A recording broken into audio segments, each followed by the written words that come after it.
ঘরোয়া আইটেমে কিভাবে আমি এত অল্প টাইমে অল্প সময়ের মধ্যে চিকেন পোলাও রান্না করলাম সেটা আপনাদের সাথে শেয়ার করব। আজকে চিকেন পোলাওয়ের জন্য 2 কেজি চিকেন নিয়ে নিয়েছি। যেহেতু আমার বাড়িতে অনেক মেহমানের নিমন্ত্রণ ছিল, বাড়ির ওস্তাজি মানে ওনার নিমন্ত্রণ আমার বাড়িতে ছিল, সেই জন্য চিকেনের পরিমাণটা একটু বেশি ছিল। চিকেনটা খুব ভালো করে বেছে নিয়েছি, ধুয়ে নিয়েছি। তার সাথে প্রায় 2 মিনিটের মতো আমি একটা ঠেকাতে মানে চুবড়িতে পানিটা ভালো করে একদম শুকনো করে ঝরিয়ে নিয়েছি। ধুয়ে নেবার পর ওর মধ্যে যেরকম একটা পানি থাকে, সেই পানিটা ভালো করে ঝরিয়ে নিয়েছি। তার মধ্যে দিয়ে দিলাম দেখতেই পেলেন টক দই আর আদা রসুন আর বেরেস্তা করা পেঁয়াজ। এই পেঁয়াজটা আমার 4টে পরিমাণ ছিল, সরিষার তেলতে ভেজে নিয়েছি। আর তার সাথে বেরেস্তা করা যে তেলটাও ছিল সেটাও আমি দিয়ে নিলাম।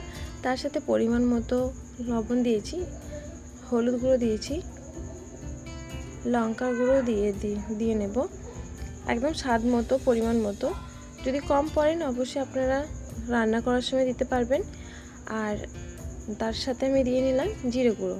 খুব ভালো করে কিন্তু এটাকে মাখিয়ে নিতে হবে যাতে প্রত্যেকটা চিকেনের গায়ে মশলাটা লেগে যায়।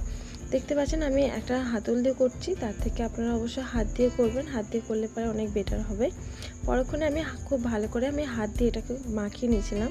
হাত দিয়ে মাখিয়ে নিলে কি হয়, প্রত্যেকটা চিকেনের গায়ে আমি যে বেরেস্তা দিয়েছি, আদা রসুন পেস্ট করা দিয়েছি, আর সাথে টক দই মশলাগুলো খুব ভালোভাবে পৌঁছে যাবে। তো আমি হাত দিয়ে ভালো করে কিন্তু ম্যারিনেট করার আগে আমি খুব ভালো করে প্রত্যেকটা চিকেনের মধ্যে আমি ঘেটে নিয়েছিলাম, মানে হাত দিয়ে নিয়ে নিয়েছিলাম। তারপরে এখানে দেখতে পাচ্ছেন হাঁড়িটা আমি একটু বেশি বড় মতো করে নিয়েছি, যেহেতু আজকে বাড়িতে অনেকজনের আইটেম আছে, সবাইকে দেওয়ার আছে। আমি সরিষার তেল দিয়ে রান্না করছি, আপনারা চাইলে অবশ্যই সাদা তেল ব্যবহার করতে পারেন। আমি খুব ভালো করে পেঁয়াজটাকে আমি ভেজে নিয়েছি। পেঁয়াজ হালকা ভেজে নেওয়ার পর ওর সাথে আরও অল্প পরিমাণে আমি দিয়ে নিয়েছি আদা রসুন বাটা যেটা কাঁচা গন্ধ দূর হয়ে যাওয়ার পর, মানে চলে যাওয়ার পর তার সাথে আমি দিয়ে নিয়েছি 3টে পরিমাণ টমেটো, যেটা অল্প লবণ দিয়ে ঢাকা দিয়ে আমি নেড়ে নিচ্ছি। দেখতে পাচ্ছেন টমেটো একদম গলে গেছে, দেখতে পাচ্ছেন খুব সুন্দর একটা কালারও এসছে। আর তার সাথে এতে আমি দিয়ে নিচ্ছি অল্প পরিমাণে লঙ্কার গুঁড়ো, হলুদ গুঁড়ো আর লবণ। আপনারা আপনার স্বাদ মতোই দেবেন। এবার কিন্তু লঙ্কার যে মশলাটা দিলাম, কাঁচা গন্ধ একটু হালকা নাড়াচাড়া করার পর আমি যে ম্যারিনেট করে রেখেছিলাম চিকেনটা এবার ঢেলে নিলাম। এখানে একটা আপনাদের কাছে বলবো যে চিকেনটা যে আমি দিলাম এর মধ্যে আমি একটু পরিমাণও আমি পানি দিই না বা জল দিই না।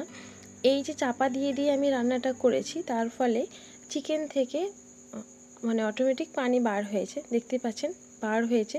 এটা হচ্ছে ওই চিকেনের যে পানিটা বার হয়েছে সেই পানি দিয়ে আমি কিন্তু চিকেনটা পুরো রান্নাটা কমপ্লিট করেছি। আমি এইভাবেই যখনই বাড়িতে রান্না করি এইভাবে করি। তবে আমার চিকেন রান্না করতে একটু সময় লাগে, একটু স্বাদ মানে অনেক সুস্বাদু হয়। আর এখানে দেখতে পাচ্ছেন আমি একদম চিকেনটা রান্না করা প্রায় কমপ্লিট হয়ে গেছে। সবগুলো মাংস একদম উপর থেকে তুলে নিয়েছি। নিচে সেই যে কাইটা থাকবে, ওই কাইয়ের মধ্যে কিন্তু আমি এখানে এখানে 50-50 বলবো না, চালটা প্রায় 30% হয়ে আছে, 70% বাকি আছে। তখন এই ভাতটাই আমি কিন্তু পানি না ঝরিয়ে ওই ভাতটাই কিন্তু আমি ওই কাইয়ের মধ্যে ঢেলে দেব। এবার সেই পরিমাণ মতো আপনারা কী করবেন, এর মধ্যে কিন্তু পানি দিয়ে নেবেন, মানে বেশি করে পানি দেবেন যাতে ওই পানিটাই ভাতের মধ্যে শুকনো হয়ে যায়। আর আমি ভাত হওয়ার সময় দিয়েছিলাম শাহি জিরে, যেটা একদম মিহি টাইপের জিরে হয়, শাহি জিরে গোটা জিরে। আর আমি ভাতের সাথে আরও একটা দিয়েছিলাম গরম মশলা। তেজপাতা আমি দিতে ভুলে গেছি, আপনারা চাইলে অবশ্যই তেজপাতা দিতে পারেন। আমি পরিমাণ মতো কিন্তু আপনারা অবশ্যই লক্ষ্য করেছেন, পরিমাণ মতো কিন্তু আমি ওখানে পানিটা দিয়েছি। ভাতটা প্রায় 90% হয়ে এসেছে। এবারে আমি দিয়ে নেবো, দেখতে পাচ্ছেন 90% হয়ে গেছে, তারপরে কিন্তু ভাতের মধ্যে পানি রয়ে গেছে। এবারে যে আমি তুলে রাখা যে মাংসটা রেখেছিলাম, সেই মাংসটা ভাতের মধ্যে আস্তে আস্তে দিয়ে নেব। এবার ভাত যেহেতু 90% হয়ে গেছে, সবগুলো চিকেন ওর মধ্যে ঢেলে দিলাম। আর এটার সাথে আমি অ্যাড করেছি, আমি আপনাদেরকে দেখাচ্ছি। আপনারা এই ভাতটা খেতে যেরকম অনেক টেস্ট হয়, তার সাথে অনেকটা বিরিয়ানির মতো লাগে। আপনারা চাইলে বিরিয়ানির মশলাগুলো অ্যাড করতে পারেন, অনেকটা স্বাদ হয়। আমি যেটা আমুল দুধ নিয়েছি, আমুল দুধটার মধ্যে আমি গোলাপ পানিও দিয়েছি, হালকা পরিমাণে আমি মিঠা আতর দিয়েছি। আর এই হচ্ছে আপনাদের কী বলে এটাকে, জাফরান যে কালার, জাফরান দিয়েছি। তো অনেকটা বিরিয়ানির টেস্ট আসবে। তো তরকারিটা সব থেকে এখানে ম্যাটার করে যে তরকারিটা স্বাদটা অনুযায়ী খুব যেন ভালো হয়, তাহলে কিন্তু আলাদা লেভেলের। অল্প টাইমের মধ্যে এত সুস্বাদু হবে আপনারা ধারণা করতে পারবেন না। এবার মানে ওপর থেকে আমি ঘি ছড়িয়ে দিলাম। এবারে কিন্তু আপনাদেরকে বলবো যে ভাতটা যখন প্রায় 95% হয়ে আসবে তখন আপনারা একদম গ্যাসের বা স্টিমটা একদম স্লো করে দেবেন, তাতে যে বাকি যে হওয়ার বা মানে বাকি যে অংশটা আছে সেটা হালকা স্টিমে কিন্তু আপনাদের ভাতটা প্রায় কমপ্লিট হয়ে যাবে। এই যে আস্তে আস্তে কিন্তু আমি যখন এবার সব কিছু মশলা দেওয়ার পর আস্তে আস্তে আমার সমস্ত চিকেন তুলে রাখা চিকেনগুলো কিন্তু ভাতের মধ্যে দিয়ে নেব। তবে খুব ঘাঁটাঘাঁটি করবে না, বেশি কাটা জাতীয় জিনিস দিয়ে ভাতটা নাড়বে না, যেহেতু ভাতটা অনেকটাই হয়ে এসেছে। বেশি কাটা জাতীয় মানে ভাত তো একটা সময় না থাকে না স্টিলের ধারালো জিনিস দিয়ে তুললে পর ভাতটা ভেঙে যাওয়ার সম্ভাবনা থাকে। আমি এই সিলিকন যে হাতলটা আছে ওটা দিয়ে আমি নাড়ি চাড়ি দিচ্ছিলাম, যাতে করে উপরে ভাত নিচে নেমে আসে আর চিকেনগুলো চারিদিকে মিশে যায়। এবারে যেহেতু অনেকটা প্রায় হয়ে গেছে, ওই পর্যায়ে আমি বিরিয়ানির মশলাটা একটু দিয়ে নিলাম।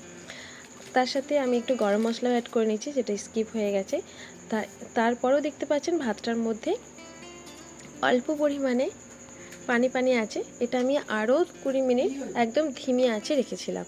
কিছুটা এবারে ভাতের সাথে শুধু চিকেন তো খেলেই তো হবে না, আমার ওখানে প্রায় রান্না কমপ্লিট। রান্না করতে করতে অনেক পার্সেল প্রায় রেডি করেছি, আর ওখানে রেডি করতে করতে দেখছি আবার কুরিয়ার বয় চলে এসেছে, তারাও নিয়ে গেল। এবারে বাকি কিছু ভাজাভুজিগুলো বাকি ছিল, তখন আমি বাকি ভাজাগুলো করে নিলাম উনানে।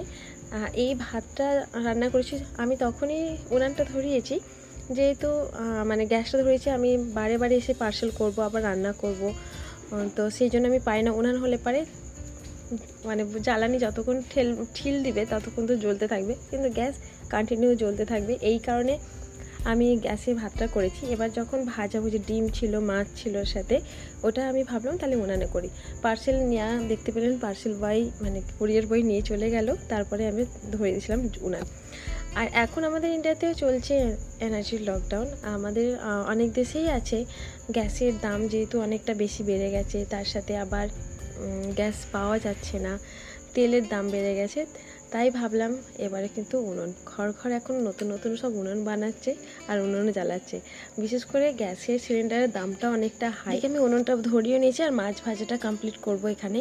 যাই হোক চলুন, এভাবেই লাইফটা কাটাতে হবে, এইভাবেই জীবনটা চলতে হবে, কিছু তো করার নেই। সবাইকে তো কম বেশি, শুধু আমার না, সবারই কম বেশি এরকম প্রবলেমে পড়তে হচ্ছে। আর যাই হোক, অনেক কথাই আপনাদের সাথে শেয়ার করলাম। আপনারা সবাই ভালো থাকবেন। আর হ্যাঁ, আমার ভিডিওটা যদি আপনাদের কোনো অংশে ভালো লেগে থাকে অবশ্যই একটি লাইক, একটি কমেন্ট করতে একদমই ভুলবেন না। আপনাদের একটি কমেন্ট আমাকে ভিডিও বানাতে অনেক উৎসাহ জানায়। ততক্ষণে বাই, টাটা, আল্লাহ হাফিজ। সবাই ভালো থাকবেন, সুস্থ থাকবেন, আবার দেখা হবে কোনো একটা ব্লগে।